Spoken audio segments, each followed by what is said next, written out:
Good. Thank you. Pretty good. All right.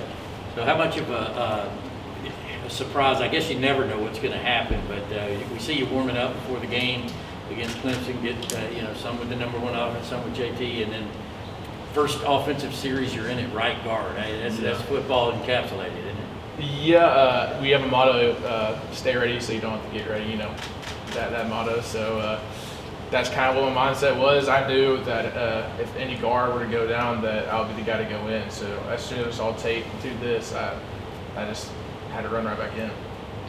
Real quick, obviously, he's a guy that earned his start, and his first time ever in a game, his fourth or fifth play, whatever it was. Mm-hmm. He's coming out. I'm sure a lot of empathy there.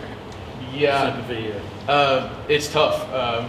As offensive line, we pride ourselves on being a brotherhood. So it's tough to see someone go down, especially on an injury like that. Just freak accident, but we're going to be there for him, and no matter what he needs, he's always going to be part of our brotherhood. Warren, what's playing in an environment like that against a team like that do for a young offensive line? Because obviously you got some new guys, Will Green going in. The environment was electric. Whether you're playing or in the stands or whether you were watching on TV, it was electric, and it was just fun. It was good to see guys who hadn't had as much playing time getting play, and it was just a good time. We enjoyed it. Cedric, he's making his first start in that, but I can't even imagine what went through his mind. What did you say to him you getting ready for something like that? The thing about Cedric is he's calm, cool, collected. He went out there and he acted like he's done it 1,000 times. So credit to him. He's going to be a great player for us. How did you grade out?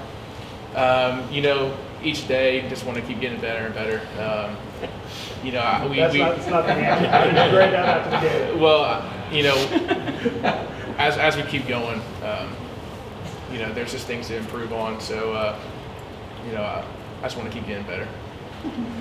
Warren, the offense obviously didn't get in the end zone, but you got the W. How are you guys as a unit feeling about what areas need to get better? One thing Coach Smart talked about before the game was composure and attention to detail. And that's just two things we need to continue to focus on. So if we can continue to hone in our details and just continue, like I said before, getting better each and every week, that's the main goal. What kind of details are you talking about, like for the line?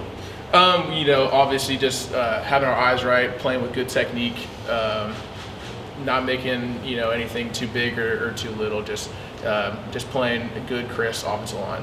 Talking about attention to detail, that's something Kirby mentioned a lot, when we talk with him. How much of that did y'all see on film with this, one missed block here or something like that, could have turned a 10-yard play into a 30-yard play, something like that? Yeah, well, first, obviously I want to say, credit to Clemson, and they're a great program, great defensive line. It was fun to go on their play, and having played them, you get to be precise to be effective against them. And so credit to them and how they played. So the details are everywhere, and as we went through the game, we just had to try to hone in on everything we could. When you see those little mistakes, does it excite you more knowing that you're so close, or does it frustrate you more knowing that you're so close to busting big plays? Well, in football and in life, you can never be perfect. So it's more exciting, really, just because now we can see what we did. We put the game to rest today. Now we can really focus in on UAB. That's our main focus now. Clemson game's behind us, but so now we just saw those mistakes that we made, and now we can move forward with it. Sorry, you personally, what were some of those details that maybe you were looking to work on this week? I just want to play with good leverage. I want to play with good footwork. Come off the ball low and strike, and get ready for this UAB front that's really talented. Your last drive, you guys 10 running plays, ended up icing the game. Why did you guys have so much success on that drive? I think it goes back to practice. It's something that we do all the time and something that we work on just in every aspect of the game. There's different scenarios that we work on, and we were really able to execute. So that was exciting to see our offense go out and do that. How much confidence do you think that will give you guys going into the next game that you were as an offensive line able to sort of salt away the game there at the end? Of course, every win gives you more and more confidence. So, like I said before, this UAB front is really good. We were tested with a really good front with Clemson, so we're just excited to play them. What's the prognosis for you to get back? I know they were talking about the cast being on your hand, when you could snap again with that hand, as far as timeline? This past week, I started snapping with my hand again. It's feeling really good, and I'm really excited that Ron Corson and our staff, they do a really good job, and they're kind of leading me in on this thing and making sure that I'm safe first and foremost, and that I'm comfortable. So I was able to snap a little bit, but I'm excited to have my hand back. Obviously, you guys will have some different look on the O-line this year. Bunch of possibilities. One of them, I know, would maybe be to have Jamari move inside, which would maybe have a guy like Broderick Jones at left tackle. Talk about Broderick just a little bit. Just how ready is he should his name get called? Well, same thing, kind of like I said, how Broderick, with Cedric, sorry. Broderick, another good guy that's just calm, cool, collected. He's ready for it. He's a great player, and you know, when he gets the opportunity to go in a game, I know he's going to do really well. Which You of those guys mentioned- at Clemson did you go up against the most? You know, I don't really know exactly the right number Couple of of people. Americans there. Yeah, like I said before, they have a really awesome, really great front seven, and you know, they're going to do really well. But it was exciting to go out there and play those guys. Have the opportunity to go play in a big game like that. You mentioned Ron. Kirby talked about him being out, how much concern there was. He plays such a big role in this team. Yeah. Just you guys as players, you see Ron everywhere, every day. He's always here. What's the feelings of him not being able to be here right now? You know, it's kind of crazy because Ron never leaves the building no matter what. He works from sun up way past sundown. He's definitely the hardest working guy in the building. But it's a little different. Of course, our medical staff is great, and the people that he built around him. It's really not just Ron's like the head guy. It's everyone's kind of at the same level, and they feed ideas off each other. And if one person goes down, the whole thing doesn't crash and burn. And we're still able to go and get recovery and still do treatment. Like for me on my hand, same thing with Tate since he went down, and other guys are injured right now.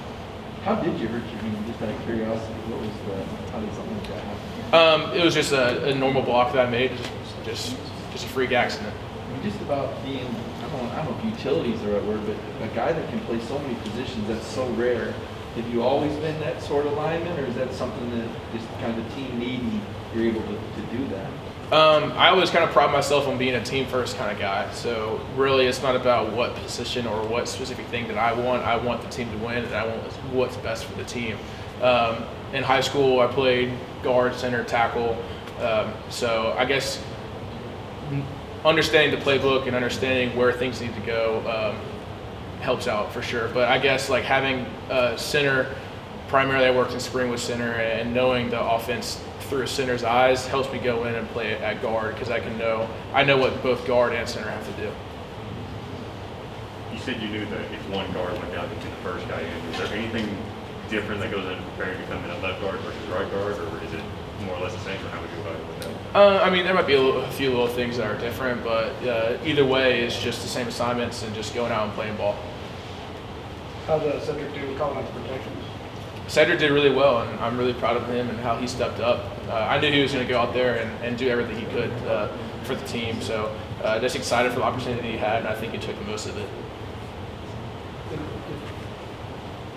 And also, sorry, and then after the first quarter, you guys seemed to have some success. The second, third quarter seemed to be a bit more struggle. Did you see anything different? You know, like I said before, Clemson's front seven was, they're great, and they're going to win a lot of games, and I think it was just like I think one of our coaches said, it's just like a heavyweight fight. It's just going back and forth, back and forth. So it was just us kind of going at it the whole entire time. With what your front seven did to Clemson, how much have you seen that in practice and sort of expected that's probably what was coming for them? I just think our practice habits, we just go in. It's really just more like attacking like what we have to do as an offensive line to get better, and that's what it's all about. Each day in practice, it's more like what can we do to get better internally, so that we can go out and be effective no matter who we play.